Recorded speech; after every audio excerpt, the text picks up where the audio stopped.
In the autumn of 1927, in a small church on the edge of the Bitterroot Valley, an old man knelt before an unfinished fireplace and would not let anyone else lay the stones. His name was Hollis Doyle, and he was almost 90 years old. His hands shook now in the mornings. His knees had gone bad decades back, and the men who watched him had offered more than once to take the heavy work off him. He had refused them every time. There was a particular weight to a piece of sandstone, a particular grain to it under the fingers, and he wanted to feel that weight one last time before his hands gave out for good. The blocks were not new. Anyone could see that.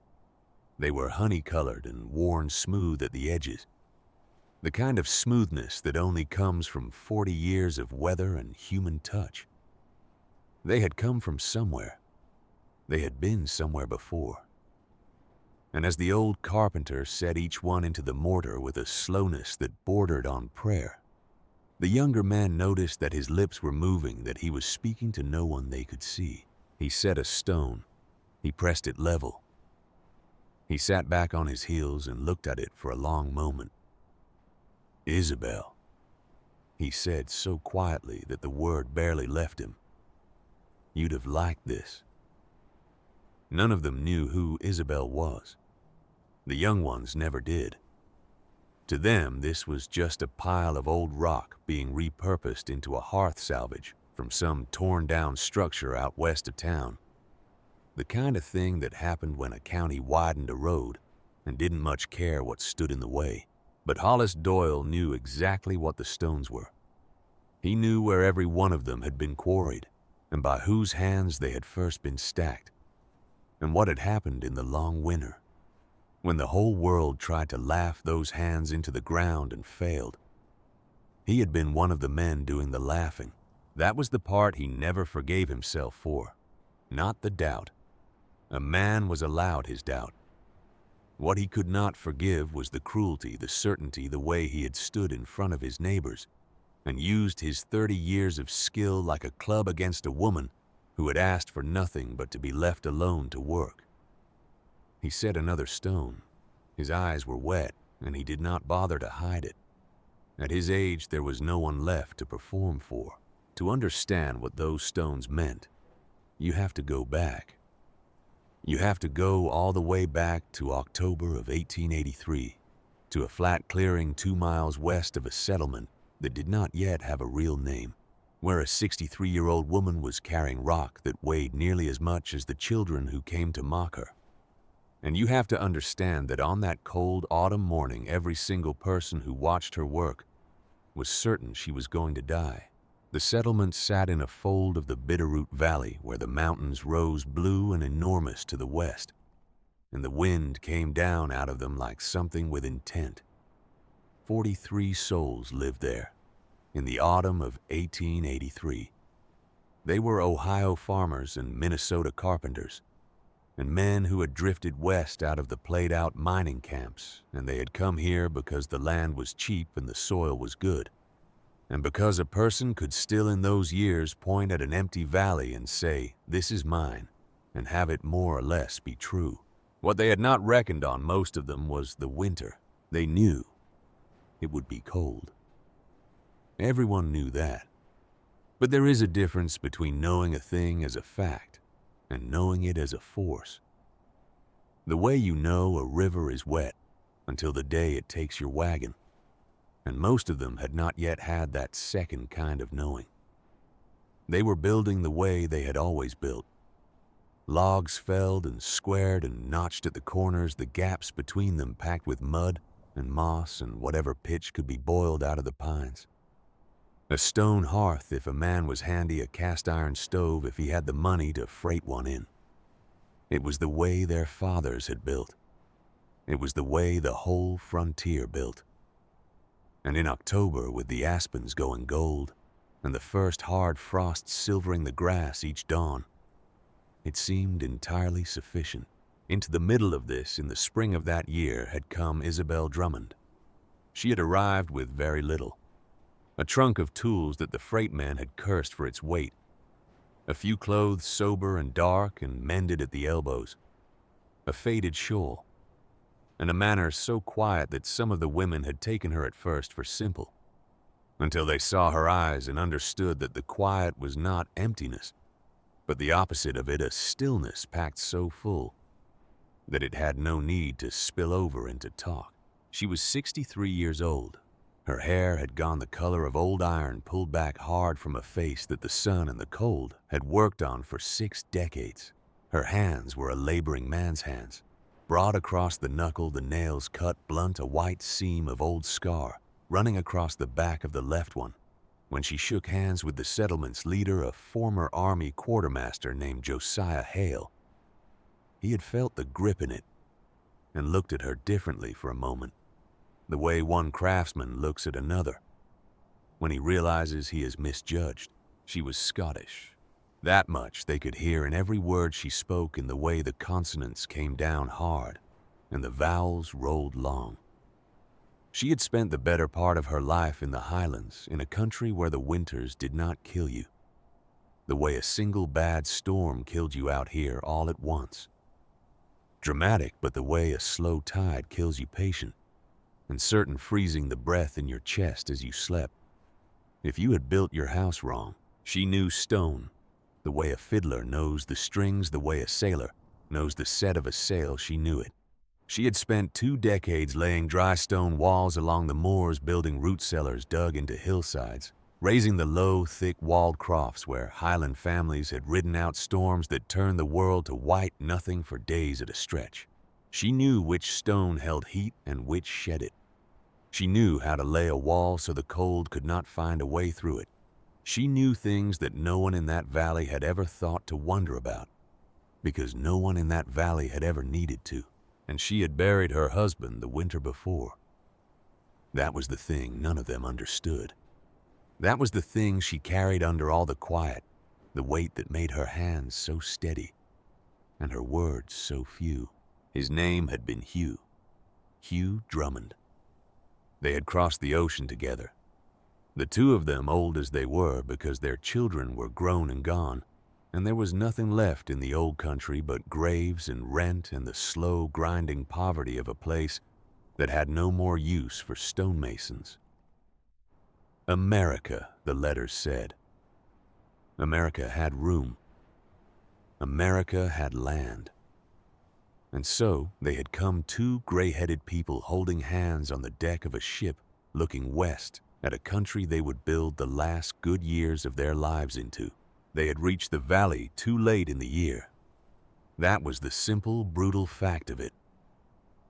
By the time they arrived, there was no time to build. And so they had rented a 1-room cabin on the edge of the settlement, a poorly made thing thrown up by a homesteader who had since moved on, the chinking half fallen out of it. The door hung crooked so the wind came under it like a knife. Hugh had said they would manage. He had laughed about it even in those first weeks. "We've wintered in worse," he'd said, and they had in Scotland in their younger days. But they had been younger then. They had not been 60-some years old, with the cold getting into the joints and the lungs no longer what they were.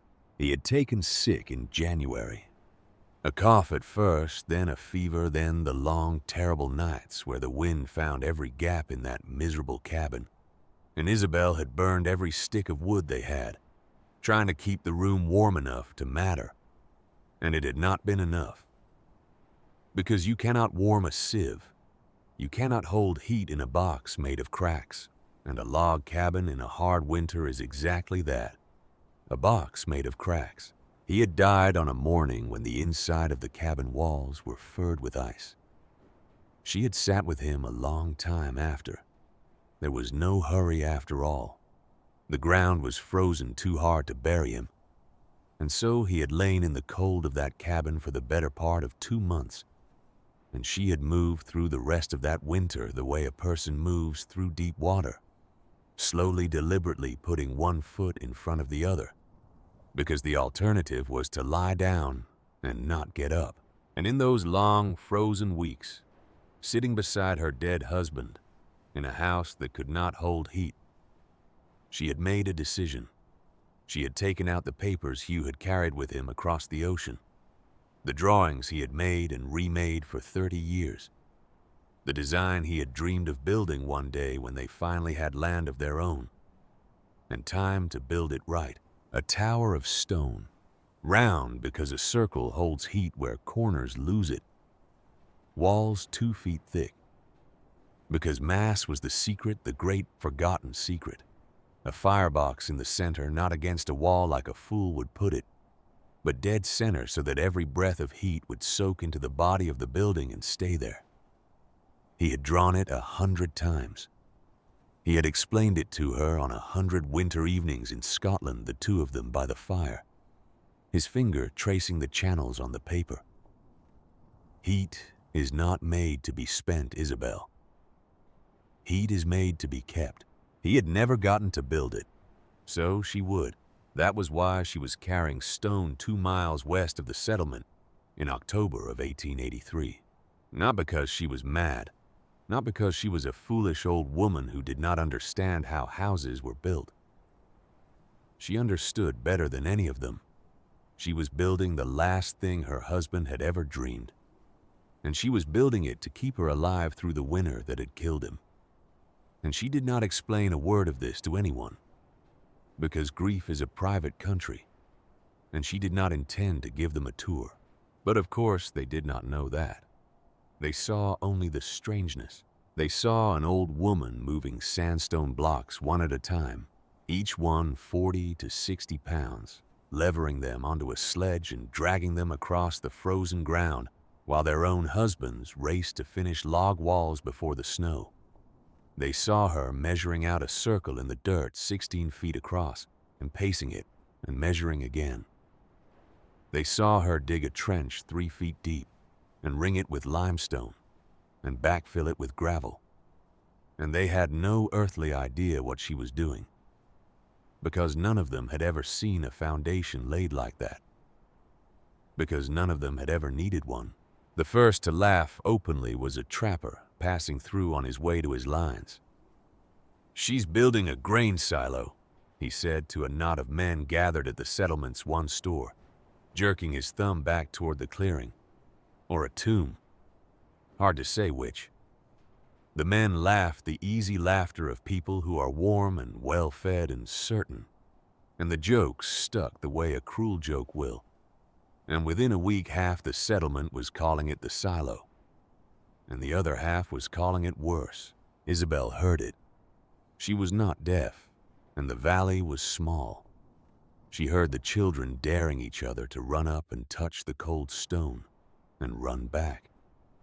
She heard the women lower their voices when she came near the store, and then, when they thought she was out of earshot, raise them again.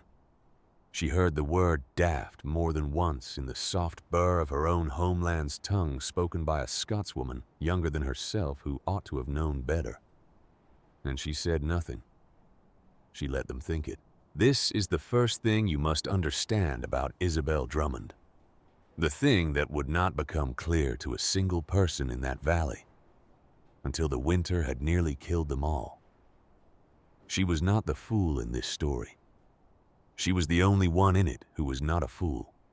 She was the most skilled builder within 100 miles in any direction, and she knew it with the calm certainty of a person who has tested her knowledge against the hardest examiner there is, which is survival and past. She let them laugh on purpose. There was a kind of arithmetic in it, the way she saw it. She could spend the autumn arguing, knocking on doors, drawing diagrams in the dirt, for men who had already decided she was a senile widow. She could exhaust herself trying to convince people who did not want to be convinced, who had too much invested in their own way of doing things to hear that there might be a better one. Or she could spend the autumn building. She chose to build.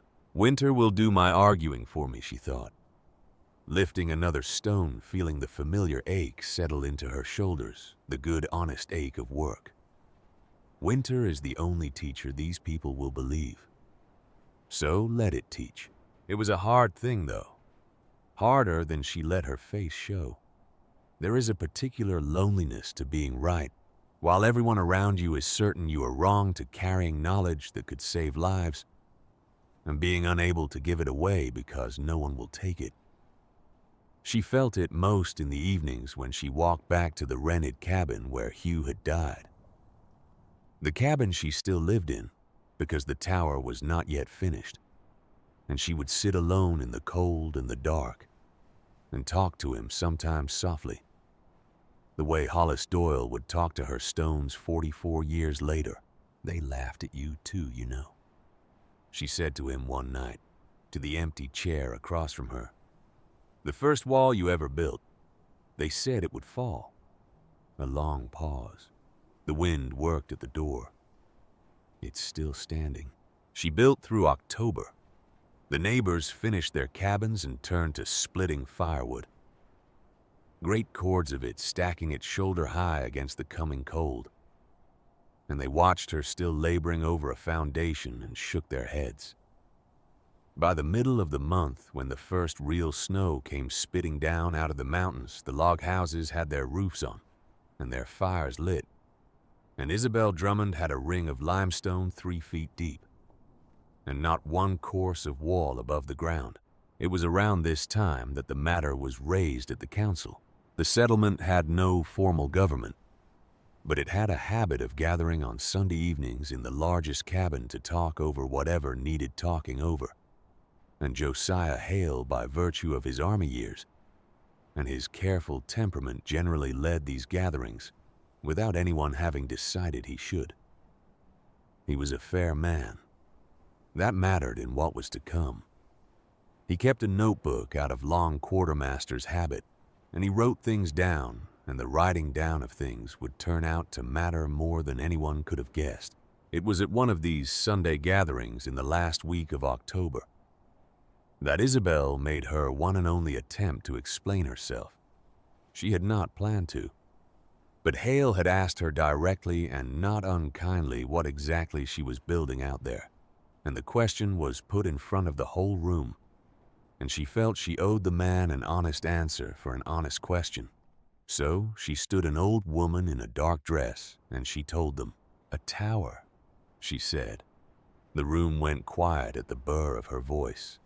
16 feet across, walls 2 feet thick of sandstone, a firebox in the center with channels cut into the floor to carry the heat out through the body of it. She paused. Her eyes moved across the faces, reading them, finding mostly confusion and a little contempt. "It will hold heat longer than any house any of you has ever lived in. It will keep me warm on a fraction of the wood you'll burn. That is what I am building." For a moment, no one spoke. Then a man laughed, and the laugh broke the dam, and the room filled with the low murmur of people who have just been told something they have already decided cannot be true. The man who had laughed first was a master carpenter named Hollis Doyle. He was not yet 50 in that autumn of 1883.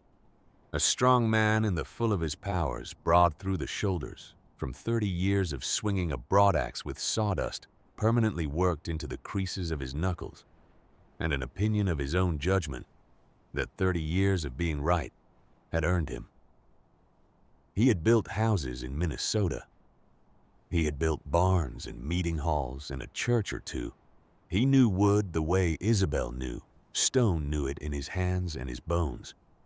And he had never in his life been told by anyone, let alone a gray-headed widow off the boat, that he was building it wrong. He stood up. "Stone," he said, and the word came out heavy with scorn. "You're going to winter in stone." "I am," Isabel said. "Then you'll freeze to death." He said it flatly, not as a threat, but as a fact, the way you would tell a child the stove is hot. Stone draws the cold, Mrs. Drummond. It pulls it in like a sponge pulls water. Put your hand on a log wall in January and it's warm to the touch. Put your hand on stone and it'll take the heat right out of your skin. He looked around the room, gathering them the way a man does when he knows he has the crowd. You need wood. You need air gaps. You need a barrier between you and the cold. not a great heap of rock that'll suck the warmth out of you faster than your fire can put it in. That's not opinion. That's how the world works. It was, in a narrow sense, not entirely wrong. Stone does conduct heat faster than wood. Lay your bare hand on a cold stone wall, and it will indeed pull the warmth from your palm quicker than timber would. Doyle was not speaking out of pure ignorance. He was speaking out of the thing that is more dangerous than ignorance, which is partial knowledge worn with full confidence. He did not understand thermal mass. He had never had cause to. He did not understand that a wall could be a reservoir as well as a barrier. That 2 feet of stone warmed slowly over a long evening would give that warmth back through the whole of the night. That the very property he was condemning, the way stone took heat, was the same property that let it hold heat once you put enough of it in. He was thinking about the surface. Isabel was thinking about the volume. And the gulf between those two ways of seeing was the whole of the story that was about to unfold. But there was something else underneath Doyle's certainty. Something he did not say in front of the council. Something he had told no one. And it is the third thing you must understand. Because without it, Hollis Doyle is only a loud fool. And he was not a fool. And the story is poorer if we let him be one.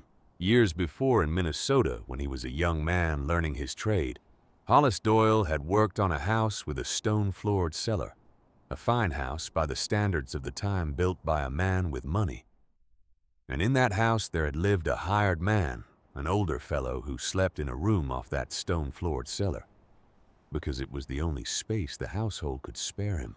The stone had sweated. That is the thing Doyle remembered. In the deep of winter, when the warm air of the house met the cold stone moisture, had condensed on it the floor and the lower walls slick with damp. And the room had been a cold, wet place, and the old hired man had taken a chest sickness in it, and coughed through February and died before the thaw. Hollis Doyle had been 22 years old. He had helped carry the body out. And the lesson he had drawn from it, the lesson he had carried for nearly 30 years, and built his whole understanding around, was simple and terrible and almost right. Stone kills. Stone is cold and wet, and it kills the people who try to live with it. Wood is warm. Wood is dry. Wood keeps a man alive. Man. He did not understand that the man had died not because the cellar was stone, but because it was built wrong, badly drained, poorly ventilated, the mass of it cold straight through. Because no one had ever warmed it properly. He did not have the knowledge to see the difference. He had only the memory of a dead man, and the certainty that grew up around it like scar tissue. So when he looked at Isabel Drummond's rising tower, he did not see a clever piece of engineering. He saw the cellar in Minnesota. He saw the sweating walls and the coughing man. He saw a 63-year-old widow about to make the same mistake that had killed someone he had known, and the fear of it came up in him as anger, the way fear so often does in men who do not know how to call it by its name. He thought he was trying to save her life. That was the tragedy of Hollis Doyle, and it would not become clear until much later. Until the very end, when an old man knelt before a church fireplace and wept over stones. He was not cruel because he was bad. He was cruel because he was afraid, and because he could not tell the difference between the two, and because no one had ever taught him that the most dangerous thing a man can carry is a true story that he has drawn the wrong lesson from. But Isabel did not know any of this that night at the council. She knew only what was in front of her, which was a strong, proud carpenter using his standing to humiliate her in front of the whole settlement. And she did the thing that would define her through the entire long winter to come. She did not argue. She looked at Hollis Doyle for a long moment, and there was no anger in her face. Only a kind of weariness, the weariness of a person who has met this exact man in this exact mood in a dozen different valleys across 2 continents, and who knows from long experience that there is nothing she can say that will move him. She had learned over 63 years that some people will only ever be taught by winter, that you cannot reason a man out of a position he did not reason himself into, that her breath was better spent on stone than on speech. So she nodded. Once. "Thank you for your concern, Mr. Doyle," she said.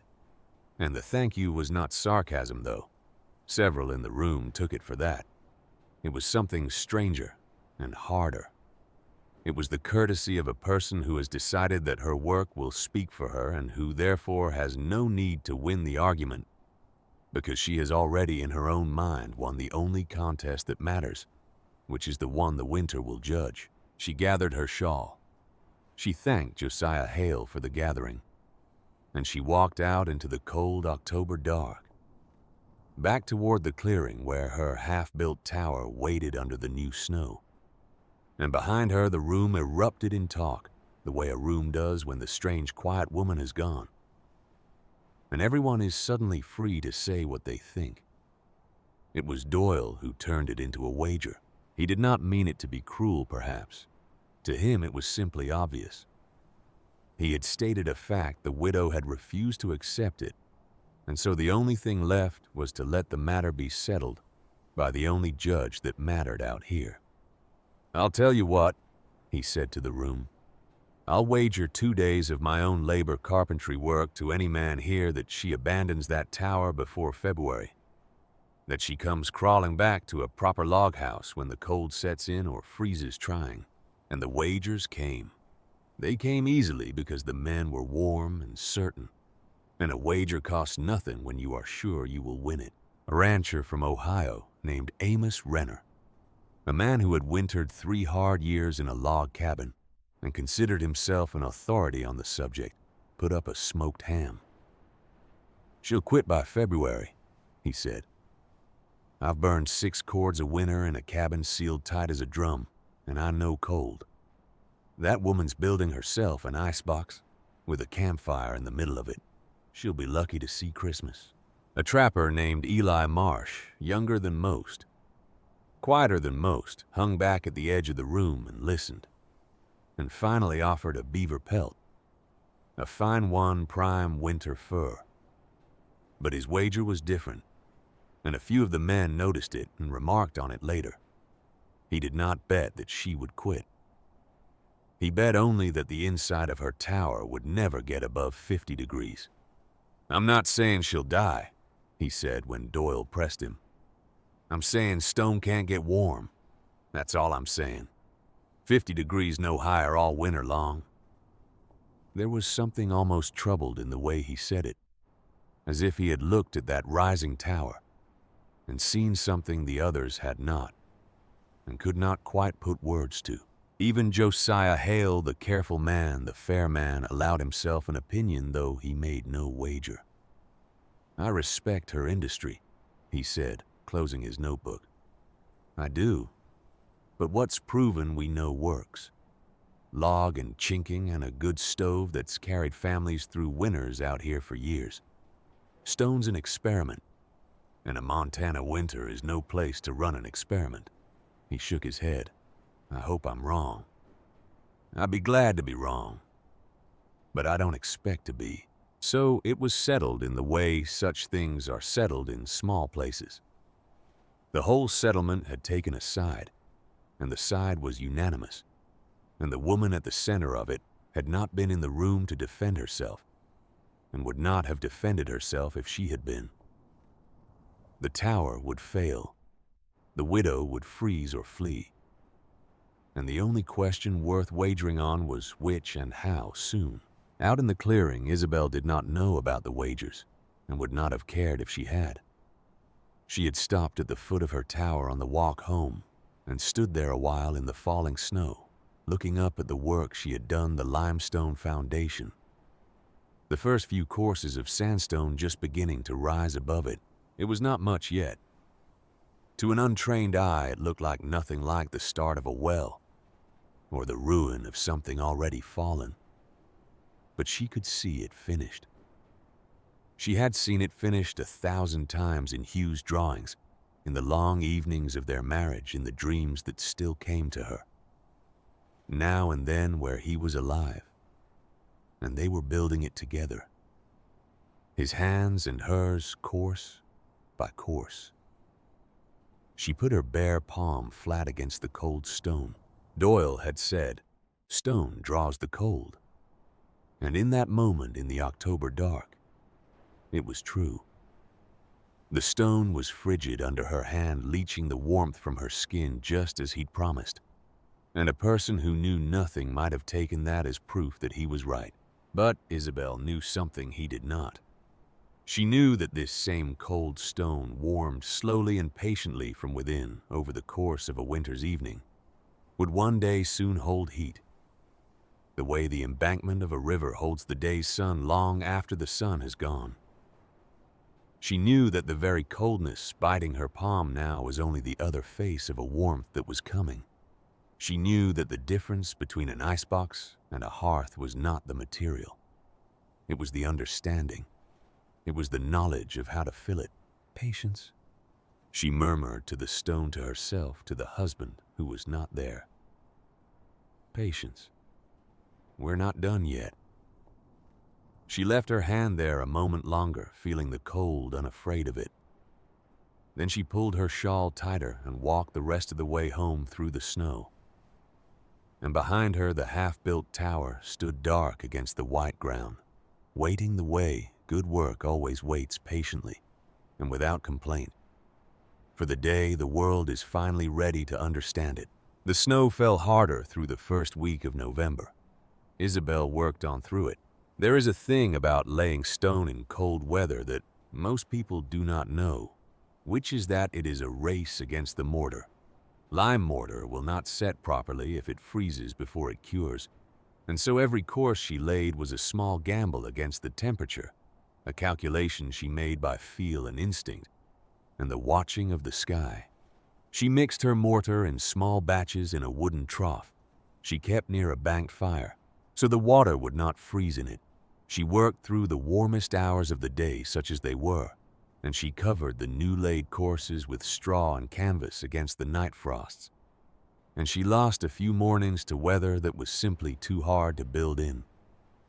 And on those mornings she dressed stone instead, squaring and shaping the blocks for the courses to come, her chisel ringing out across the cold clearing in a steady, patient rhythm that the neighbors could hear from half a mile off. They came to watch sometimes when the work was slow on their own places. They would stand at a distance, hands jammed in their coats, and observe her the way you might observe an animal, doing something unaccountable. Now and then, one of them would call out something, a question that was really a jeer, building yourself a nice cold grave there, missus.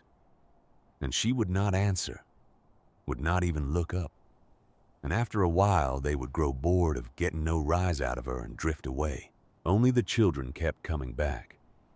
Children are not yet cruel in the settled certain way of adults. Their cruelty is lighter, more curious, and it can turn to wonder in an instant. A few of the bolder ones took to lingering at the edge of the clearing, and one afternoon a small boy no more than 7 crept close enough to watch her dress a stone, and when she set the chisel and looked up at him, he froze like a rabbit expecting to be chased off. She did not chase him off. "You want to see something?" she said. The boy nodded, wary. She took up a small offcut of sandstone no bigger than her fist, and she set it in his hands. "Feel that," she said. "Cold eye." "Aye," the boy said, and then embarrassed at having caught her accent. "Yes, ma'am. It's cold. It is now." She took it back from him and set it close to the small fire she kept burning, the one she warmed her mortar water by, and she went back to her work. And after a while, when the boy had nearly forgotten about it, she fished it out of the warm ashes with a rag and put it back in his hands. "Now feel." The boy's eyes went wide. The stone was warm, deeply warm, warmer than the fire itself by then, holding the heat in a way that surprised him so much he nearly dropped it. "It keeps it," he said, wondering. "It keeps it," Isabel agreed. "Wood won't do that. You put a stick in the fire and pull it out. It burns your hand or it's gone to ash. There's no in-between with wood. But stone." She nodded at the small, warm rock in the boy's hands. "Stone keeps. You just have to be patient enough to put the heat in and wise enough to wait for it to come back out." The boy turned the warm stone over and over in his hands, and something happened behind his eyes. The small, quiet click of a person understanding a thing for the first time. He was 7 years old. He would remember that warm stone for the rest of his life. Decades later, he would tell his own grandchildren about the strange old woman who built the tower. And he would tell them she was the cleverest person he ever met. And not one of them would believe him. Because by then, the whole valley would take it for granted the things she taught them. And they would not be able to imagine that anyone had ever needed to be taught it at all. But that was far in the future. In November of 1883, the boy was simply a child holding a warm rock, and Isabel was simply an old woman who had let herself for one small moment give away a piece of what she knew. "Don't tell the others," she said, taking the cooling stone back, a faint, dry humor in her voice. "Let them find out the hard way. They've earned it." The boy grinned, delighted to be in on a secret, and ran off across the snow. Isabel watched him go. Then she turned back to her tower, and her face settled again into its accustomed stillness, and she lifted the next stone into place. The walls rose slowly through November. By the middle of the month, they stood as high as her waist, then her chest, the great thick mass of them taking shape course by course. The inner face and the outer face, and the rubble core between all of it bound together with mortar and patience. She raised the central firebox as she went low to the ground, ringed with the round river stones she had gathered all summer. Granite and basalt chosen for their density and their hunger for heat. She cut the shallow channels into the stone floor, spiraling outward from the firebox, like the arms of some slow stone galaxy. The passages that would carry the warm air and smoke out through the body of the building before it ever reached the chimney. She knew as she worked that not one person in the valley understood what she was making. She knew they thought it was a folly, a monument to a senile widow's stubbornness, a grain silo, or a tomb. She knew that somewhere in the settlement men had wagered hams and pelts and days of labor on her failure, though she did not know the particulars. And she knew something else, too. The thing that kept her going through the short, cold days and the long, cold evenings alone in the dead man's cabin. She knew that winter was coming. The real winter, the killing winter. The one that would come down out of those blue mountains and test every house in the valley to its bones. And she knew that when it came, it would not care about Hollis Doyle's 30 years of carpentry or Amos Renner's 3 hard winters or the unanimous certain opinion of 43 souls who had decided they knew better than a woman who had buried her husband in a house exactly like the ones they were so proud of. Winter did not care about any of that. Winter cared only about the truth. And the truth was rising course by course in a flat clearing 2 miles west of the settlement, in the shape of a tower that no one understood, built by an old woman they had all agreed to call a fool. She lifted another stone. She pressed it level. She sat back on her heels and looked at it for a long moment, the same way an old man would look at a stone in a church 44 years later. And for the same reason, though neither of them could have known it yet. "Soon," she said quietly to the stone to hew to the coming cold. "Soon now." And the snow kept falling and the walls kept rising, and out in the valley, the woodpile stood tall, and the log cabin sat smug and certain in the early dark. And not one of them knew that the longest, hardest, most pitiless winter any of them would ever see was already gathering its strength in the high passes to the north, sharpening itself on the peaks, waiting for the moment it would come down and teach the whole valley in the only language it would ever truly believe. Exactly who the fool had been. By the last week of November, the tower was finished. Isabel set the final stone of the chimney on a gray afternoon when the light was already failing at 4 o'clock. And she stood back in the cold and looked at the whole of it complete at last. And for a long moment, she did not move at all. She had imagined this moment for 30 years. She had imagined it beside Hugh in 100 Highland evenings, and she had imagined it alone in the long, frozen weeks after he died. And now it stood in front of her, real, a thing of stone and labor and grief made solid. And the only witness to it was an old woman and the falling snow. It did not look like much to a stranger's eye. It was a squat, round tower, perhaps 12 feet high, with one timber door on the south face and one small window cut into the east wall to catch the morning light. A thin pipe of a chimney rose from the northern side, the coldest side where she had placed it on purpose, because that was where the building needed to breathe out the most. The roof was timber beams overlaid with sod, a thick living blanket that would settle and freeze and add its own mass to the whole. But to Isabel, it was the most beautiful thing she had ever built. She walked the inside of it slowly, running her hand along the smooth inner face of the wall, the spiral channels in the floor, the ring of river stones around the central firebox. She had built a sleeping loft along the western curve, a narrow platform of planed timber, where she could lie close to the warmth that would gather under the sod roof. She had a single chair, a small table, a shelf for her few books. It was enough. It was more than enough. She lit the first fire that evening. She did it carefully, the way her mother had taught her. 60 years gone, building it small and feeding it slow. And she did not expect miracles. She knew the stone was cold straight through.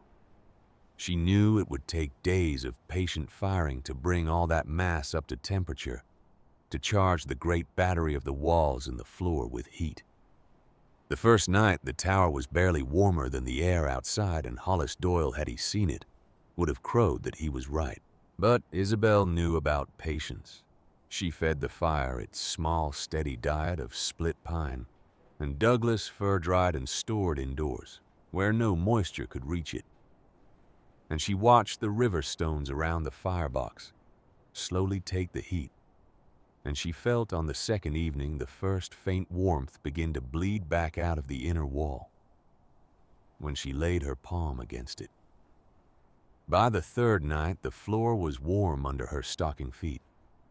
By the fourth, she slept in her shift on the sleeping loft with a single blanket, while 2 miles away the settlement burned its woodpiles down and shivered. She had also done a strange thing in those last days of building a thing the neighbors remarked on when they saw it. She had gathered a great quantity of smooth, round river stones, each about the size of a loaf of bread, and stacked them in a careful pile beside the firebox. When a passing homesteader asked her what they were for, she only shrugged. "An old Highland trick," she said. "You'll understand by Christmas." And then she said no more about it, and the man went away and reported to the others that the daft widow was now collecting rocks to keep her company, which got a good laugh at the store, and the stones sat in their patient pile beside the fire, waiting the way everything in this story waited for the cold to make their meaning clear. December came down hard. The first real cold arrived in the second week, a clean, brutal drop that froze the creek solid and put a skin of ice on the water buckets overnight. The settlement met it with confidence. This was the cold they had built for the cold their fathers had taught them to fight, and they fought it the way they knew how, with roaring fires and stacked wood and every blanket in the house. The stoves glowed. The chimneys streamed smoke into the iron-gray sky. And for a while, in those first weeks, the old way held more or less, and the men who had wagered against Isabel felt the rightness of their bets settle comfortably into their bones.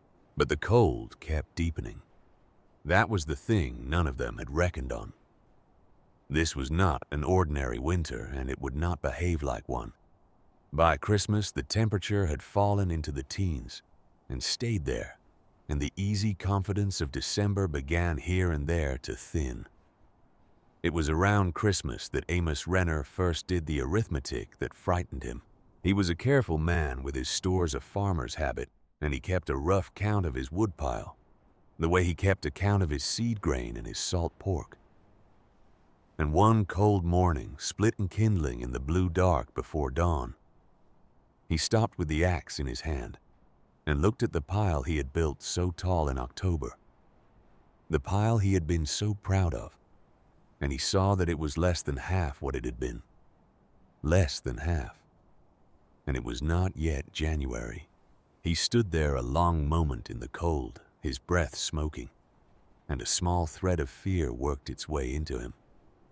The particular fear of a man who has done a sum and does not like the answer. He had burned 6 cords last winter.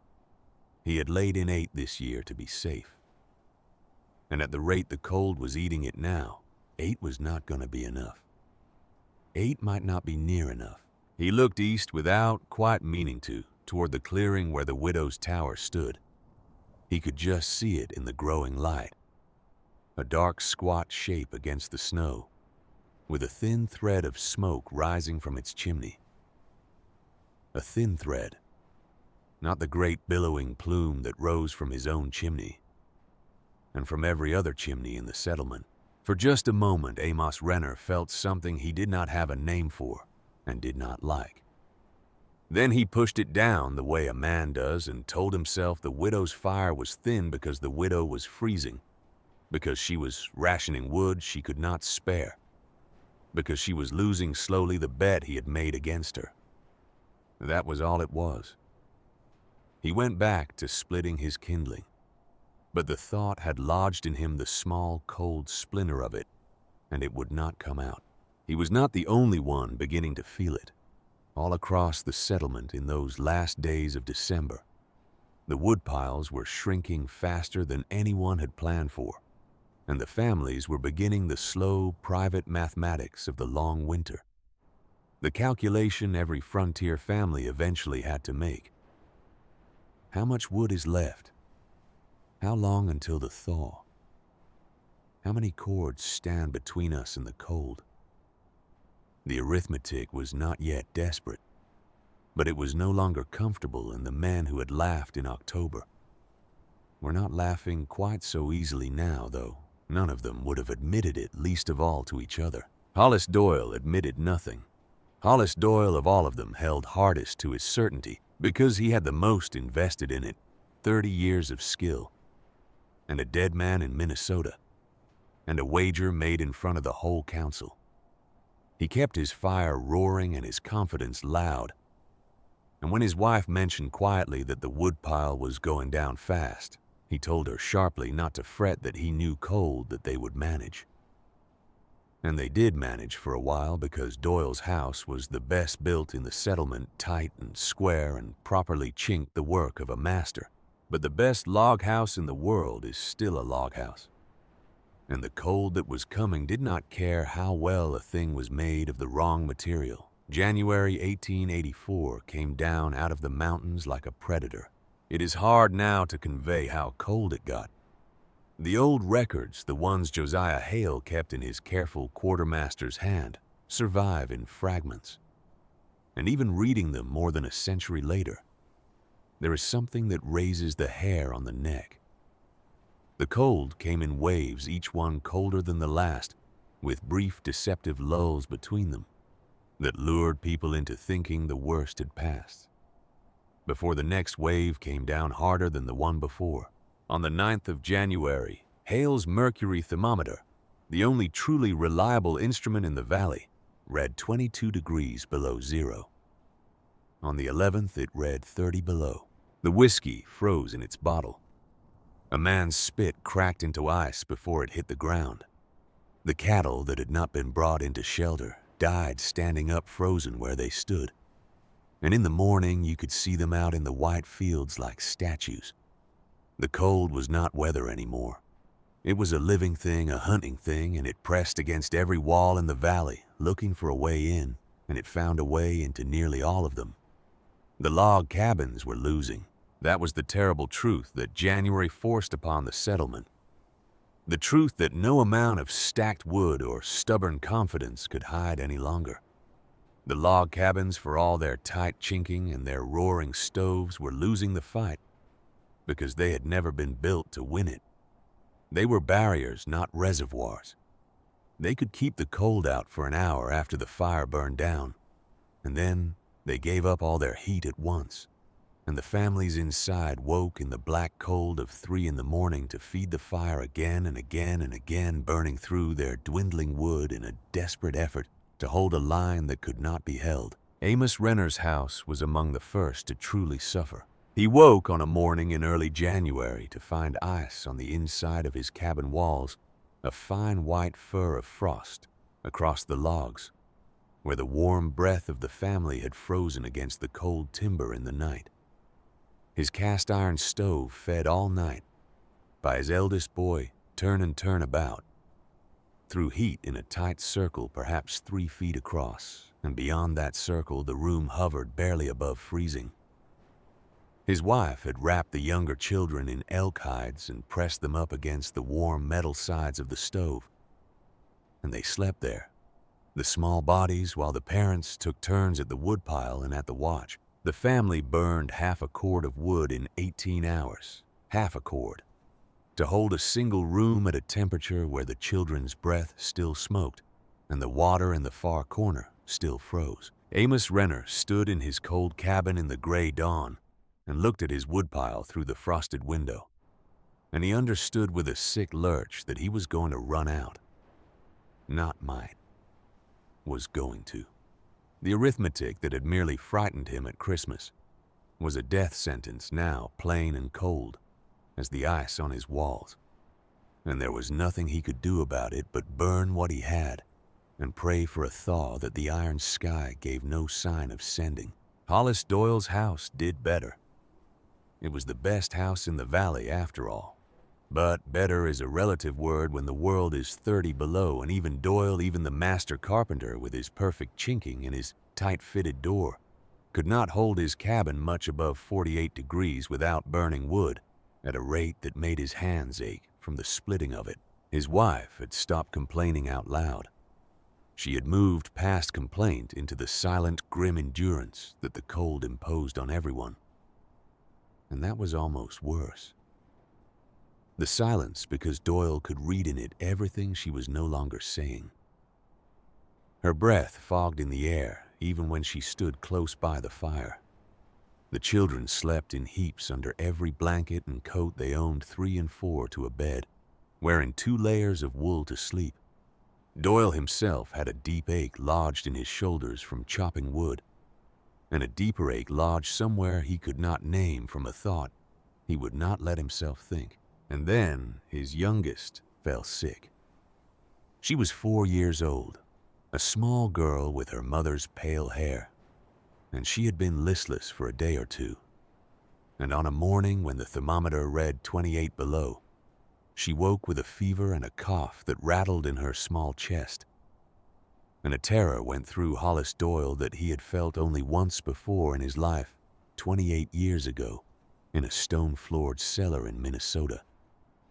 The cough, the fever, the cold that got into the lungs and would not let go. He knew that cough. He had heard it before in the chest of the old hired man who had died, and the sound of it now in his own daughter's chest struck him with a horror so total that for a moment he could not breathe himself. He built the fire higher. He moved her bed close to the stove into the 3-foot circle of real warmth. and he and his wife took turns holding her there through the day and the night, and he burned wood with a desperation he had never known, because the only weapon he had against the cold was fire. And fire was not enough. Fire had never been enough. And somewhere underneath his terror, a thought was beginning to surface that he had spent 2 months refusing to think. The widow's tower has not burned half the wood I have, and the widow has not been sick. He pushed it down. His daughter coughed in his arms, and he pushed the thought down, and he fed the fire, and he told himself that wood was warm and stone was cold, and that he knew he had always known. But the thought was there now surfaced, and like Amos Renner's splinter of fear, it would not go back down. And Hollis Doyle held his feverish child in the cold of the best house in the valley, and felt the first crack run through the certainty of 30 years. That was the state of the settlement on the morning of January 14th, when Eli Marsh rode past the widow's tower and saw the thing that changed everything. Eli Marsh was a trapper, and trappers do not get to stop for the weather.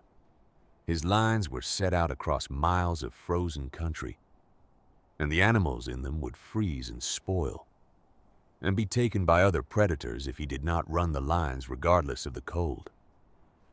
And so on the morning of the 14th, when Josiah Hale's thermometer read 38 degrees below zero, just after dawn, the coldest morning anyone in that valley would ever record, Eli Marsh was out in it, wrapped in so many furs that he looked like a walking bear, his eyelashes frozen, his breath a constant cloud, his horse picking its careful way through snow that came to its knees. His route took him near the widow's tower, and as he came over a low rise, he looked toward it the way a man looks at any landmark, and something stopped him. It was the smoke. Every chimney in the valley that morning was streaming smoke, thick and dark and continuous. The smoke of fires being burned at their absolute hardest against the killing cold. He had passed 3 cabins already, and each one had a column of smoke standing up from it like a gray pillar, holding up the iron sky. That was the look of a house fighting for its life in 38 below. That was the look of survival. The widow's tower had almost no smoke at all. Just a thin, lazy wisp, pale and thready, rising slow from the chimney on the north side. The kind of smoke a fire makes when it is barely a fire at all, when it is down to embers, when it is dying or dead. Eli Marsh reined in his horse and stared at it, and a cold understanding came over him that had nothing to do with the temperature. She's frozen. That was his first thought, and it was a reasonable one. A fire that thin and cold, this lethal, could mean only one thing. The widow had run out of wood, or grown too weak to tend the fire, or simply died in the night, the way old people died in the cold, quietly in their sleep. And the fire had burned down to nothing, and the thin smoke was the last of it guttering out. He felt a sick lurch, the same lurch the whole valley would feel, because for all their mockery, no one had actually wanted the old woman to die, and the thought that she might be lying frozen in that stone tower, while they had laughed and wagered against her, struck him hard. He swung down off his horse. The snow came to his thighs. He waded toward the tower through the brutal cold, and as he came up against the south wall beside the door, he did the thing that a man does almost without thinking when he wants to know if anyone is alive inside a building. He pressed his ear to the wall, and his bare hand flat against the stone beside it, to listen. And the stone was warm. Eli Marsh would tell this part of the story for the rest of his life, and he would never find words that fully captured the moment. The way the warmth came up through his palm, out of a stone wall in 38 degrees below zero. The sheer impossible wrongness of it that turned in the space of a heartbeat into the most right thing he had ever felt. It was not hot. It was not the searing radiance of a stove. It was a deep, even living warmth. The warmth of a stone left in the sun all day. The warmth of a thing that has been gently heated all the way through and is giving that heat back slowly, patiently from somewhere far inside itself. He pulled his hand back and stared at it as if it belonged to someone else. Then he stared at the wall. He looked up at the thin, lazy thread of smoke, and the whole of it turned over in his mind. Inverted became its opposite. The thin smoke did not mean a dying fire. The thin smoke meant a small fire. The thin smoke meant that whatever was happening inside that tower, it was being accomplished with almost no wood at all, a fraction, a tenth of what every other house in the valley was burning to lose the fight. Eli Marsh had watched them losing all month. He raised his fist and knocked on the timber door. It opened almost at once, swinging inward, and a wall of warmth rolled out over him. Warmth like a summer evening warmth that fogged his frozen eyelashes and stung his cold, numbed face. And there stood Isabel Drummond. She wore a linen shirt and wool trousers, no coat, no blanket. Her sleeves were rolled to the elbow on her old laborer's arms, and her face was relaxed, faintly flushed with comfortable heat, and she looked at the frozen bear of a man on her doorstep with the mild, dry, unsurprised expression of a person who has been expecting this visit for 2 months. "Cold enough for you," she said. Eli Marsh could not speak. He stood in the doorway with the wall of warmth pouring over him and looked past her into the interior of the tower. And what he saw there made no sense against everything he knew. Everything the valley knew. Everything they had all agreed upon. The fire in the central firebox was small, modest. 3 or 4 sticks of burning pine. No more a fire you would build on a cool autumn evening to take the chill off. Not a fire fighting for a life in 38 below. And around that small fire ringing it sat the round river stones, and they glowed. Not flame. A deep, dull red, the red of stones that have soaked up heat for hours and hours, the red of the strange pile the widow had been collecting since summer. The old Highland trick she had said they would understand by Christmas. The whole interior of the tower breathed warmth. It came from the floor where the spiral channels carried the heat out from the firebox. It came from the walls, the great 2-foot mass of them, every inner face giving off the gentle, even radiance of stone that had been patiently charged all winter long. It came from the air itself, which was not the thin, sharp-heated air of a stove-warmed cabin, but a deep, soft, enveloping warmth that seemed to come from everywhere at once and nowhere in particular. "Come in," Isabel said when he still did not move. "Get warm. I'll put the kettle on." He came in. He could not have stayed out if he tried. The door closed behind him, and the cold of the world was simply gone shut out, as if it had never existed. And Eli Marsh stood dripping in the center of a stone tower, in the worst cold any of them would ever know, and felt warmth come up through the soles of his boots from the floor. He pulled off his gloves with shaking fingers.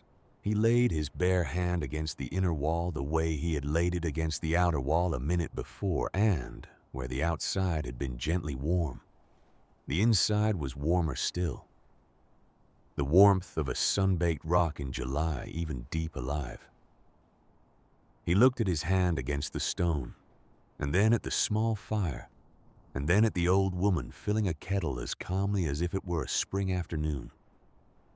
And his voice, when he finally found it, came out barely above a whisper. "How much wood are you burning?" Isabel hung the kettle over the small fire. 3 or 4 sticks every few hours, she said. "I lit it this morning around 5. Put a couple more on at 8. She glanced at the light in the small east window, gauging the time the way country people do. "Shan't need more till midday, I expect." Eli Marsh did the arithmetic in his head, and the arithmetic frightened him the way it had frightened Amos Renner, but in the opposite direction. 3 or 4 sticks every few hours. Call it 15, 18 pounds of wood in a full day.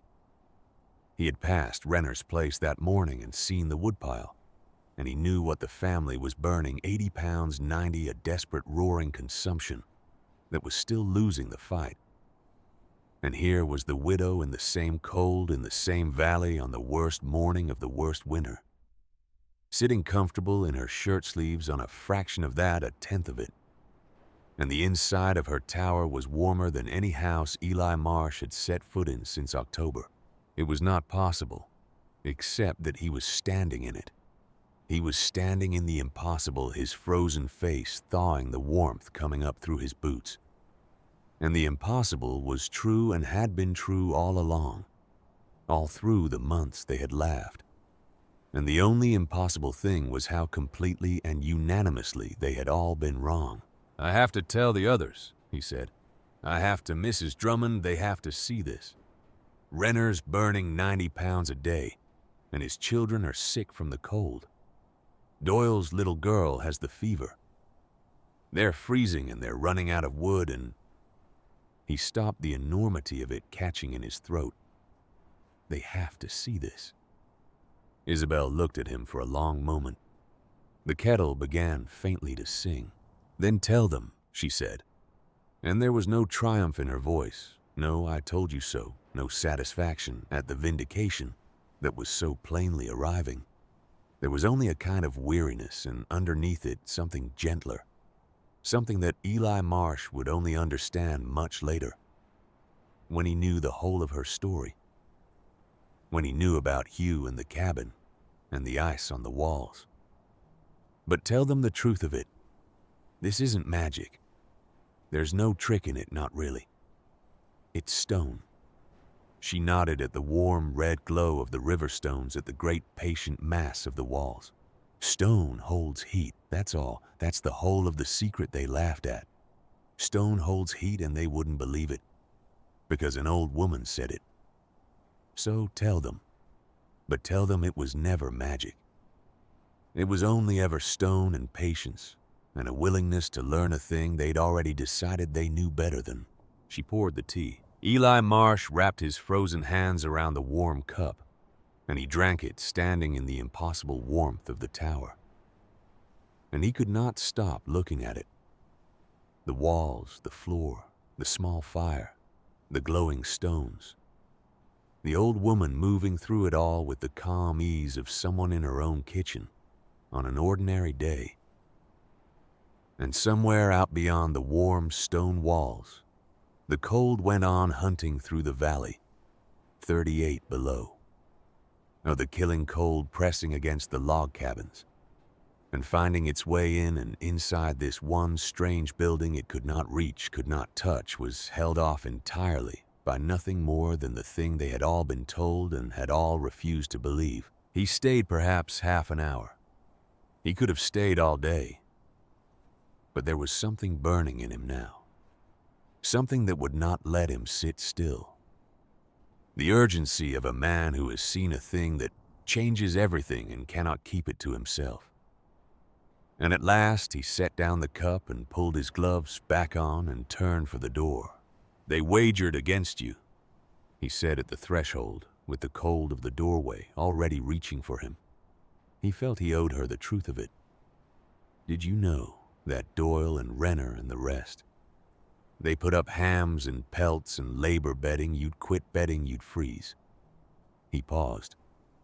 "I wagered too, a beaver pelt, that your tower would never get above 50 degrees.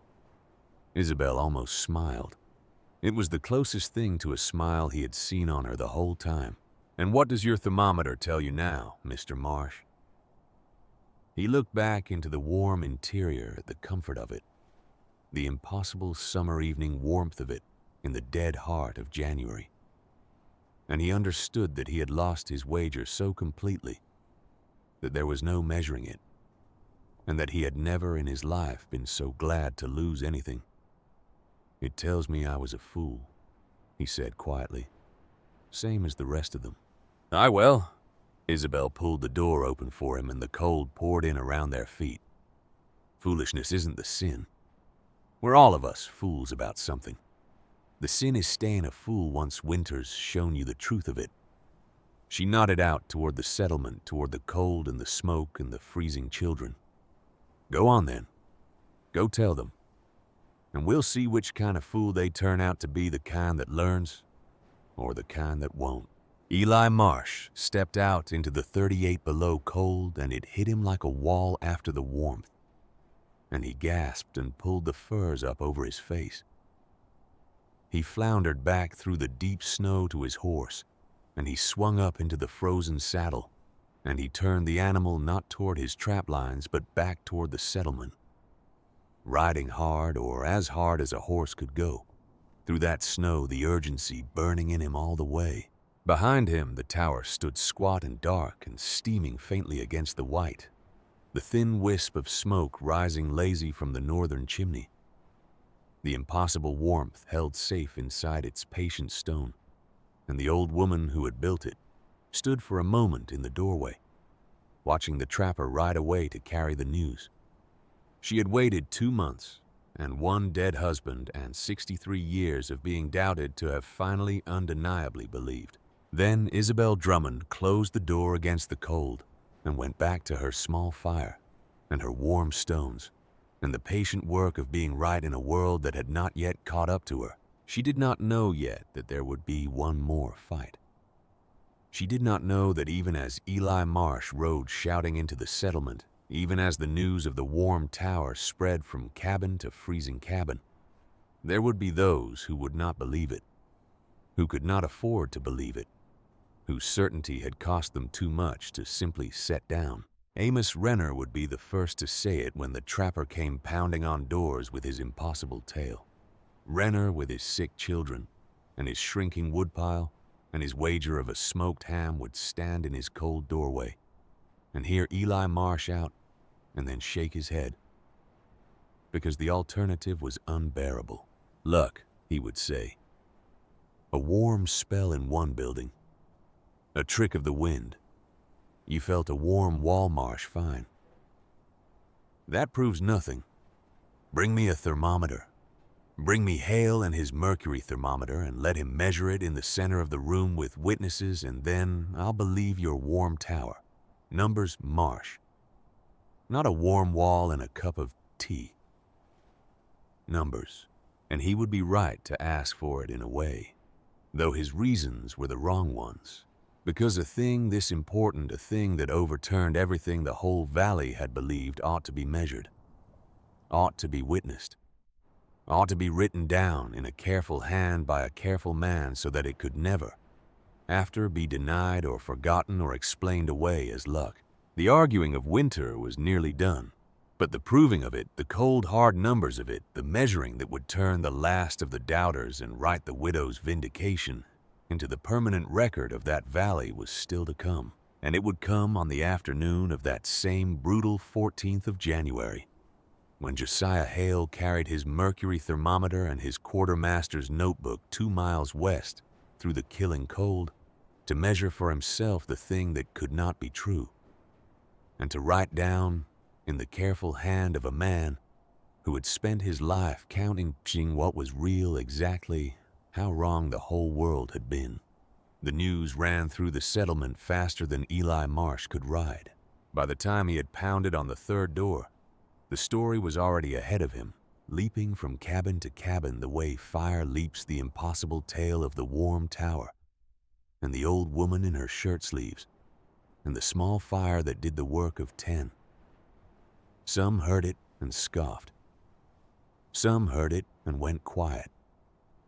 But all of them, every freezing soul in that valley of 43, heard it.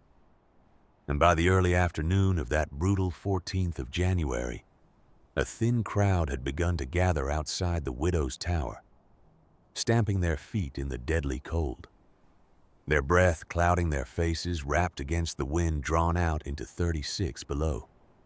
By the one thing strong enough to pull a person out of doors on such a day, which is the need to see an impossible thing with their own eyes. Josiah Hale came among them, and he brought 2 things with him. He brought his mercury thermometer, the only truly reliable instrument in the valley, carried carefully inside his coat so the cold would not crack it. And he brought his notebook, the worn quartermaster's notebook, in which he had spent a lifetime writing down what was true. Because Hale understood something the rest of the crowd did not yet grasp. He understood that if this thing were real, if the widow's tower had truly done what Marsh said it had done, then it was not enough to feel it. It had to be measured. It had to be witnessed and recorded in numbers that could not be argued with so that no man could ever, after, stand up and call it luck. He knocked on the timber door. It opened and the warmth rolled out, and the crowd behind him gasped at the sheer, wrong, wonderful heat of it. And Hale stepped inside. For a moment he could not see. He had come out of the white glare and the killing cold into the dim, warm interior, and his eyes swam and his face frozen stiff. For the 2-mile walk began all at once to thaw and ache and tingle as the warmth found it. He blinked. He breathed. The warmth went into his lungs like something he had forgotten existed, and a kind of vertigo took him. The disorientation of a body passing in one step from 36 below to a temperature like a summer night, and he had to put a hand against the doorframe to steady himself. Then his eyes adjusted and he saw it, the low central firebox, the ring of glowing river stones around it, dull red with stored heat, the faint spiral channels worn into the stone floor carrying the warmth outward from the core, the great mass of the walls breathing their even radiance from every inner face, the sod roof overhead sealing it all in. He saw the whole of it, the engineering of it, the patient cleverness of it. And Josiah Hale, who had spent his life as a quartermaster learning to recognize a thing that worked, understood in a single sweep of his eyes that it worked, that it had always worked, that the woman standing quietly by the small fire had been right since the day she first set a stone, and that the entire valley, himself included, had been wrong. "Mrs. Drummond," he said, and his voice was not quite steady. "May I take some measurements?" Isabel gestured him in with a small motion of her hand, the way a person welcomes a guest who is at last ready to listen. Hale drew the thermometer from inside his coat and held it out into the room in the center of it, perhaps 6 feet from the firebox. And he waited for the mercury to settle. It rose. It rose with a steadiness that made his breath catch.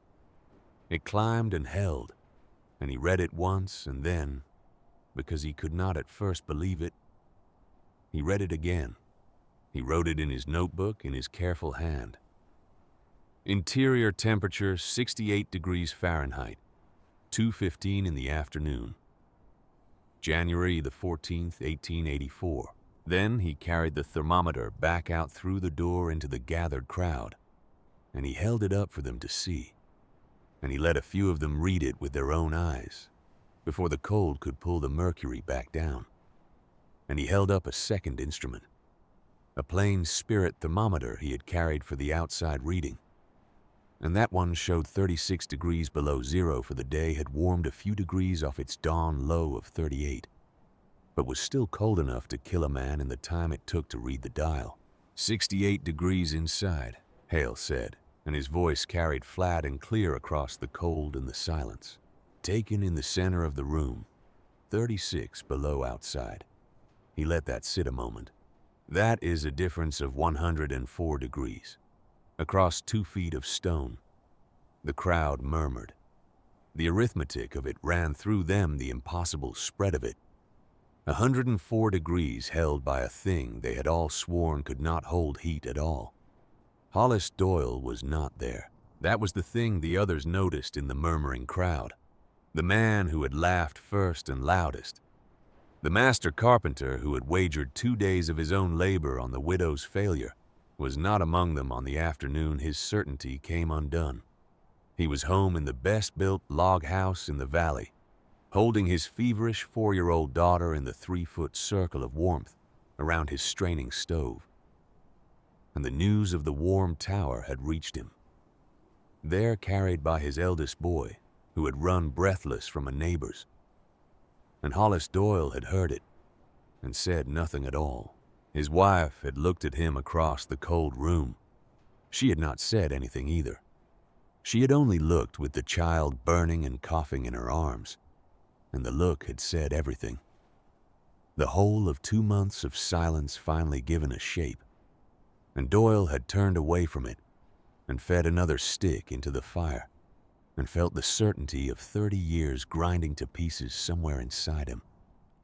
But that was Doyle, and Doyle's reckoning was still to come. Out at the tower, the measuring went on. Raymond, it was not the carpenter, was absent, but Amos Renner had come. Renner, with his sick children and his shrinking woodpile, had come out into the cold to see for himself. Because his wager of a smoked ham was the least of what he had riding on this now. And he pushed forward through the small crowd, his face hard with a doubt that was really a kind of fear. "And how much wood is she burning?" he demanded, "to hold that?" Isabel had come out to stand in the doorway in her shirt sleeves, indifferent to the cold that made the wrapped and bundled crowd shiver. She gestured to a modest pile of split firewood stacked just inside the door. "That," she said, "that's all I've burned since last night. 16 sticks, perhaps.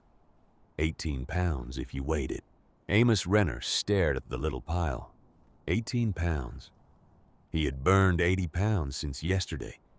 90 his children sleeping in elk hides against the stove, the ice furring his walls, and his cabin had struggled to hold 45 degrees. 18 pounds against 90. And her tower was 68 degrees while his was 44.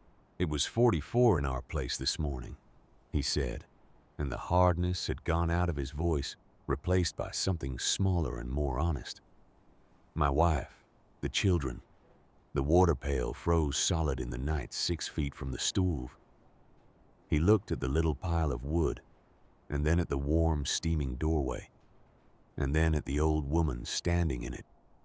And something broke in Amos Renner that had been holding for 2 months, some last strut of pride, and it came down quietly and did not make a sound.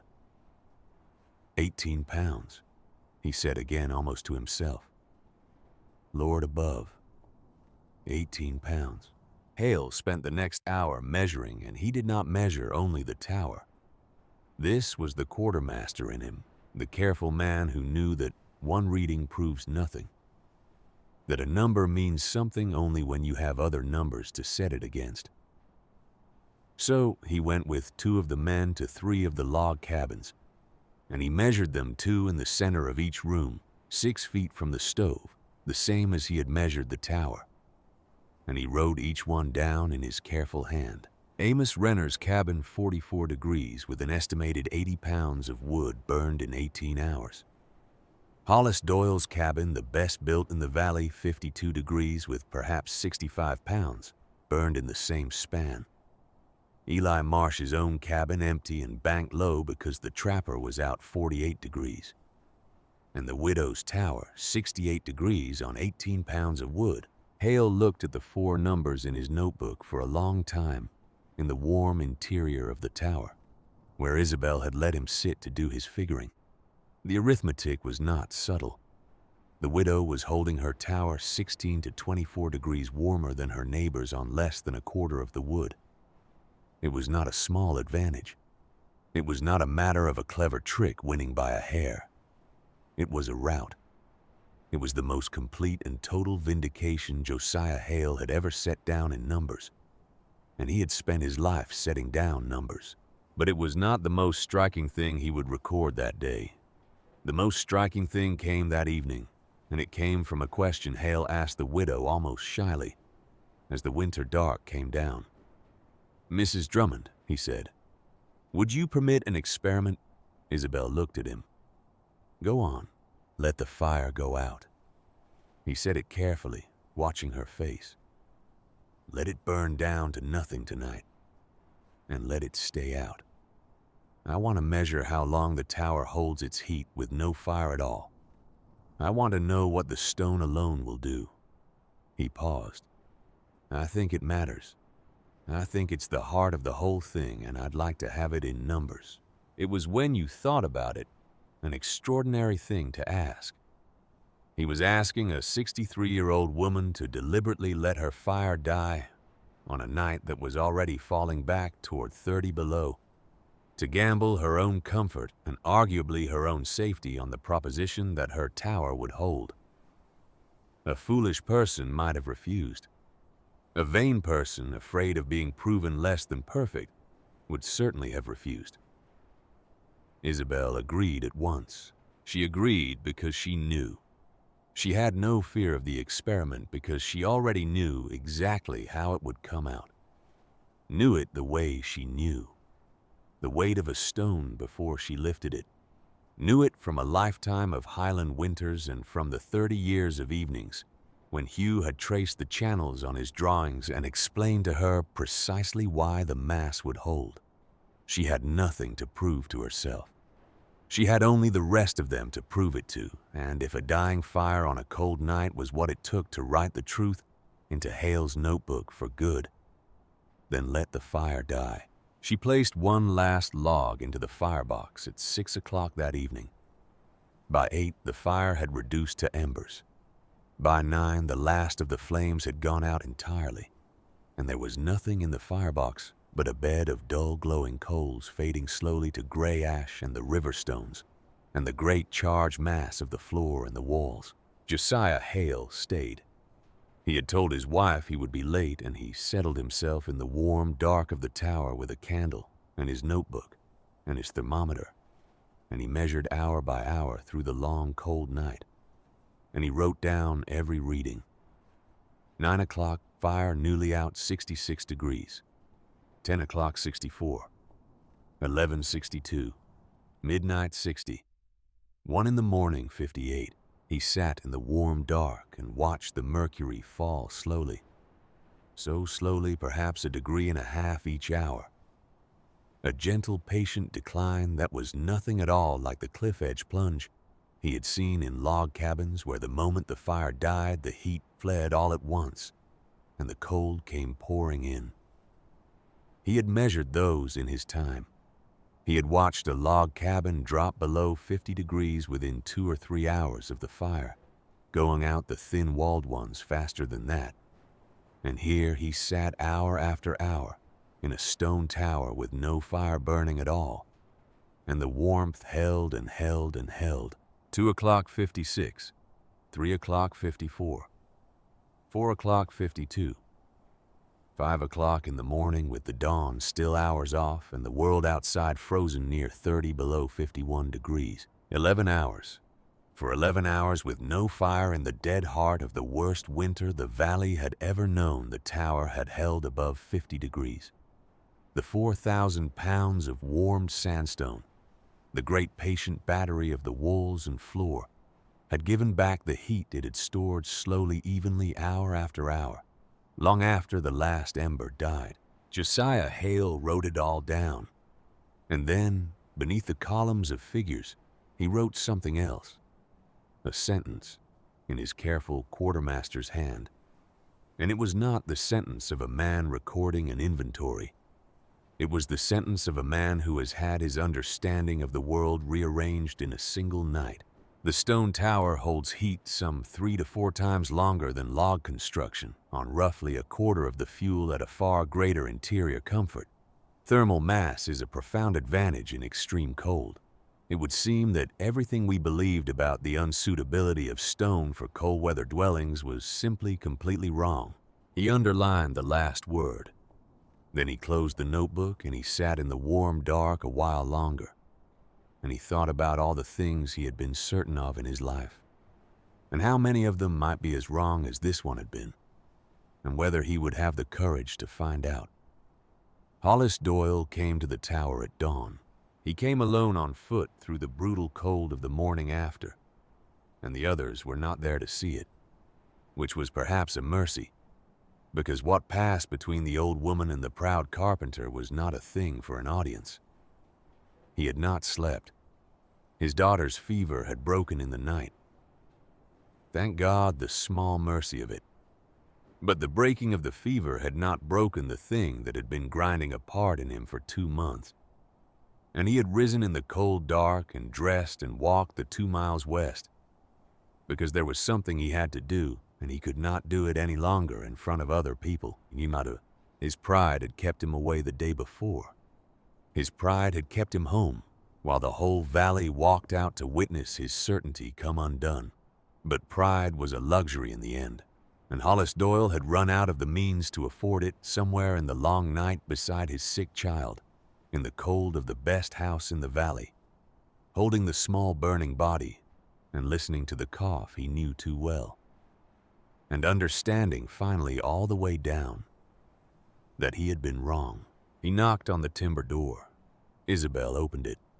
She looked at him standing there in the cold dawn. The strong, proud man gone gray-faced and hollow-eyed, and she did not say anything. She did not need to. She had seen this before too in her long life, the moment a certain kind of man comes to lay his certainty down, and she knew there was nothing to be gained by making it harder than it already was. "I was wrong," Hollis Doyle said. The words came out plain and bare with none of the carpenter's usual force behind them. "I don't," he started and stopped and started again. "I don't understand how. I don't understand the why of it. But I felt the wall just now, before I knocked. I felt it warm. And Hale's got his numbers and the whole valley's talking, and my own house won't hold heat to save my children's lives, and yours does it on 1/10 of the wood." He shook his head slowly. "I was wrong. I've been wrong for 30 years maybe. And I came to say it to your face because I said the other thing to your face in front of everyone, and it's only right." Isabel was quiet a moment. "Come in, Mr. Doyle," she said. "It's cold out there." He came in, and he stood in the warmth the same way Eli Marsh and Josiah Hale had stood in it, struck dumb by the wrongness and rightness of it. And Isabel poured him tea, and they sat by the small fire. And for a while neither of them spoke. It was Doyle who broke the silence, and when he did, he told her the thing he had never told anyone. He told her about Minnesota 30 years before, the stone-floored cellar, the hired man who slept in it, the older fellow, and the way the stone had sweated in the deep of winter, and the cough that had got into the man's chest, and the way he had died before the thaw. He told her how he had been 22 years old and had helped carry the body out, and how the lesson of it had lodged in him and grown hard. Stone kills, stone is cold and wet, and it kills. And how he had built his whole understanding on top of that one dead man for 30 years. "So when I saw you building," he said, looking into his tea, "I didn't see a tower. I saw that cellar. I saw the sweating walls and the coughing man. I saw you about to do the same fool thing that killed somebody I knew, and His voice caught. "I thought I was saving your life. By God, I did. When I stood up in that council and called you a fool, I thought I was trying to keep you from freezing in a stone box the way that man froze in a stone cellar. That's the truth of it. I wasn't just being cruel for the sport of it. I was afraid. I was afraid the whole time, and I called it knowledge and I called it experience, and it was only ever fear." Isabel listened, and she understood in a way she could not have understood the day she stood in front of the laughing council. She understood that Hollis Doyle's cruelty had not come from a bad heart, but from a wounded one, from a true thing learned wrong from the most dangerous cargo a person can carry, which is a real memory with a false lesson stitched onto it. "That man didn't die because the cellar was stone," she said gently. "He died because it was built wrong. Cold straight through, never warmed, no drainage, no way for the damp to leave. Stone laid by someone who didn't understand it." She nodded at the warm walls around them. "Stone's only as good as the hand that lays it and the head that lays it. Build it wrong and it'll kill you. Sure as your cellar killed that poor man. Build it right. She spread her old laborer's hands, taking in the whole warm tower. And it'll keep you alive when everything made of wood has given up. The material was never the enemy, Mr. Doyle. Ignorance was. Yours and mine and everyone's. We're none of us born knowing. We only get to choose whether we'll learn. Hollis Doyle was quiet for a long time. "Will you teach me?" he said at last. And Isabel Drummond, who had been laughed at and doubted and wagered against, who had buried her husband in a house exactly like the one Doyle had built, who had built the last dream of a dead man with her own hands and held it against the killing cold, and been proven right past all argument, looked at the proud man who had finally come to lay his pride down. And she did not gloat, and she did not refuse him, and she did not make him beg. "Come in tomorrow," she said. "We'll start with the foundation. That's where it all begins, you understand. Most people think it's the walls. It's not. It's what you put underneath them and how deep and how you let the water drain away." A faint, dry warmth came into her voice, the closest she came to humor. "You're a builder. You'll understand it quick enough once you stop thinking like a man who only knows wood." The change did not come all at once after that, but it came. By the end of January, the widow's tower had become the most visited building in the valley. Not for mockery now, but for learning. The men who had laughed at her in October came knocking with their hats in their hands, and their notebooks ready, asking about mortar and stone, and the placement of fireboxes, and the cutting of channels, and Isabel taught them all of it freely, holding nothing back. She had never wanted to hoard the knowledge.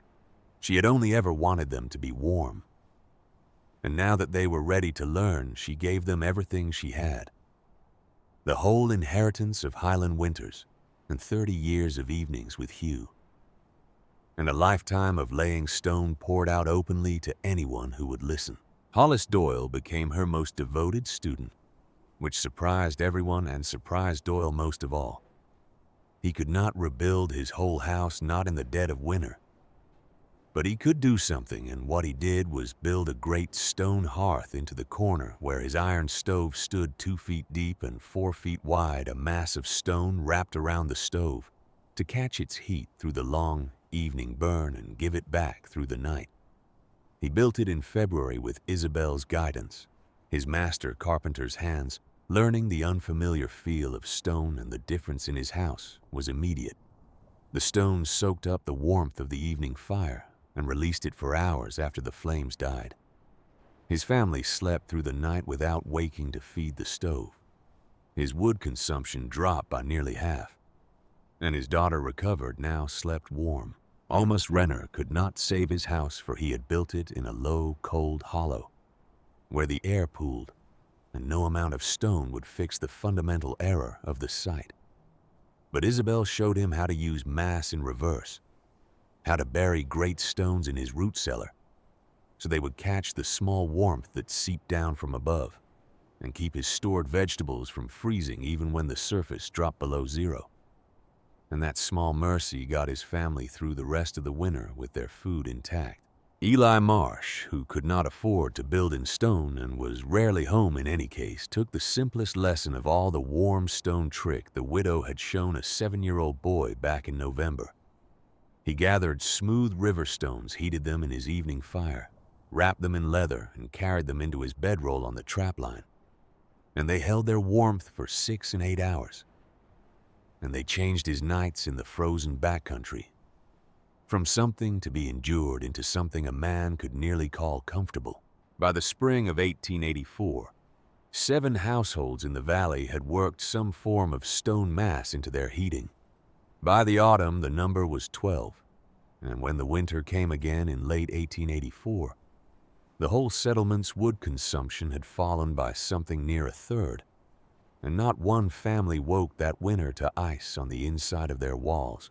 The knowledge spread beyond the valley, the way good knowledge does. Travelers carried the story up and down the Bitterroot. A family 20 miles south built a smaller stone dwelling on the widow's pattern, A logging camp 30 miles north added a stone hearth to its bunkhouse and reported their men sleeping warm for the first time. And in 1885, a surveyor named Silas Lowell, passing through and hearing the talk, rode out to the tower. To see it for himself and to interview the old woman the whole region was now calling with a respect that had once been mockery by her name. He asked her, standing in the warm interior, gesturing at the whole clever, patient structure of it, "Did you invent this?" And Isabel Drummond shook her head. "No more than I invented rock," she said, "or fire. The Highlanders have built this way for ages, and the notion's older than them. The Romans had their hippocausts, warm air run beneath the floors of their houses 2,000 years ago. The Russians build their pechkas, great brick stoves that warm a whole home for a full day on one morning's firing. They build turf houses in Iceland that hold the heat through winters that would frighten a Montana man. Even the adobe builders down in the Southwest use the same principle, though they use it for keeping cool instead of warm. The mass holds the temperature. It's the oldest knowledge there is." She looked around at the warm stone, and her voice softened. "I didn't invent any of it. I only carried it here and showed them it was true. That's all. I was only ever a carrier of something older than me." Lowell wrote it down. And then he asked her one more thing, the question he had really come to ask. "They laughed at you," he said, "in the beginning. They wagered against you. They called you a fool, an old woman who didn't understand how houses were built. And then the winter came and you were right, and they all had to come to you." He studied her face. What did that feel like when they finally understood? Isabel was quiet a while. "I didn't build this to prove anyone wrong," she said at last. "I want you to write that down if you write anything. I didn't build it for spite, or to win a wager, or to make fools of men who'd made a fool of me." She paused, and something moved behind her eyes. Something Lowell did not understand and did not ask about the shape of a man named Hugh, and a cabin furred with ice, and a dream carried across an ocean and built at last with her own 2 hands. "I built it to live. That was all. I built it because I'd buried someone in a house that couldn't hold heat, and I swore I'd not be buried the same way. And I knew how to build the thing that would keep me alive. So I built it." She looked at the surveyor, and her face was very calm. The being right of it was never the point. The being warm was the point. And once I was warm, the only thing that gave me any joy was watching the others get warm too. Watching the Doyle child sleep through the night. Watching Renner's vegetables not freeze. That's the whole of what it felt like when they finally understood. It felt like nobody else had to be buried the way. She stopped and started again. The way some people have been buried. "Knowledge shared is knowledge doubled," my husband used to say. He was right about that. The same as he was right about the stone. She smiled faintly. "I only wish he'd lived to see it." Silas Lowell wrote his report, and in it, beneath the careful description of the tower and its workings, he added his own conclusion, the same way Josiah Hale had added his. "The Drummond stone tower, first dismissed as the folly of a foolish old woman, has proven among the most effective cold-weather dwellings in the Montana Territory.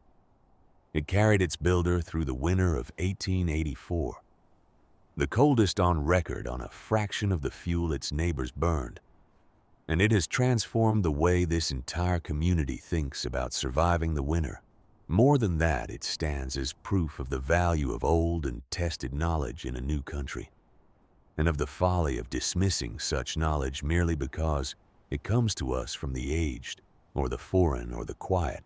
The tower stood for more than 40 years.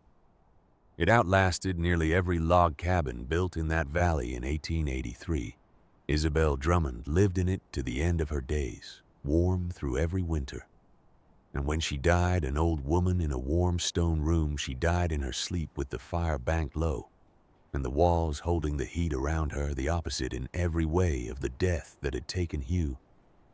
And that was perhaps the last and best proof of everything she had built. After she was gone, the tower passed through other hands, and other families lived in it and stayed warm in it. And the strange round building that had once been called a silo and a tomb became simply a fixture of the valley, a thing taken so for granted that the children who grew up near it could not imagine anyone had ever doubted it. The 7-year-old boy she had handed a warm stone to in November of 1883 grew into an old man who told his grandchildren about her, and they did not believe that anyone had ever needed to be taught what she taught, because by then the knowledge was simply in the air, simply how things were done the way the truest victories always end, not in monuments but in the quiet erasure of the very ignorance they overcame. The tower came down in 1927. It did not fall. It was torn down deliberately because the county was widening a road, and the old round tower stood in the way of progress. And progress in that year had no more patience for an old stone building than the homesteaders of 1883 had once had for the old woman who built it. The crew that pulled it down remarked as they worked on how well it had been made, how true the courses still ran after 40-some years, how the mortar still held. They did not know whose hands had laid it. They only knew it was a shame to pull down work so good. But the stones were saved. Someone in the town, someone who remembered, saw to it that the honey-colored sandstone blocks were carried into the settlement rather than dumped as rubble. And there they were, repurposed, those patient stones that had held the heat through the killing winter of 1884 into the fireplace of the town's newly built church. And the old man who insisted on laying them himself, who knelt before the unfinished hearth, with his hands shaking and would not let anyone else do the heavy work, was Hollis Doyle, almost 90 years old, the carpenter who had laughed first and loudest 44 years before. He set each stone the way she had taught him all those winters ago. Foundation first, then the careful courses level and true. His lips moved as he worked, and the young man who watched did not understand what he was saying or who he was saying it to, and he did not explain. "Isabel," he murmured, pressing a warm-colored stone into the mortar, the same stone perhaps that had once glowed dull red beside her firebox in the dead of January. "You'd have liked this. Nothing wasted. Even now." He sat back on his heels, the old man, his eyes wet, and looked at the work of his shaking hands. "You taught us, and nothing you taught was ever wasted. I made sure of that. I made sure of it for 44 years. There is a lesson in this, and it is not the lesson you might think. It is not simply that an old woman built a better house, though she did. It is not simply that stone holds heat better than hollow wood in a killing cold, though it does. The lesson is older and harder than either of those things. And it is this: the people who laughed at Isabel Drummond were not wicked, and they were not stupid. Hollis Doyle was a master of his craft. Amos Renner had survived winters that would have killed lesser men. They knew their work, and they knew it well. Their error was not ignorance. Their error was the certainty that the way they knew was the only way there was, that the familiar was the same as the true. That knowledge, which came to them in an unexpected shape from an old woman in a foreign accent, spoken quietly by someone who would rather build than argue, could safely be dismissed. They mistook what they were used to for what was right, and it nearly killed them, and it nearly killed their children. And it was only the pitiless honesty of winter that saved them, by forcing them to face a truth they had refused to hear. Isabel never argued with them, and that was her wisdom. She knew that you cannot reason a man out of a thing he did not reason himself into. She knew that some truths can only be taught by the cold, and that her breath was better spent on stone than on speech. She knew that knowledge does not care about pride, that the laws of heat are indifferent to a person's certainty, that stone holds warmth whether or not anyone believes it will. So she built and she waited and she let the winter do her arguing, and the winter in the end argued better than any words could have. The tower is gone now. The road that replaced it is itself probably gone or rebuilt or rerouted the way roads are. The names in this story are nearly forgotten, and the valley has changed past recognizing. But somewhere in that part of Montana, the principle still stands. There are still stone hearths laid on Isabel Drummond's pattern, still hybrid houses that wrap mass around their stoves, still families who sleep warm through hard winters on a fraction of the fuel their great-grandparents burned. And most of them have no idea that they owe any of it to a 63-year-old Scottish widow who carried an old truth across an ocean and was laughed at for it and built it anyway. That is how good knowledge survives. Not in monuments, not in the names of the people who carried it.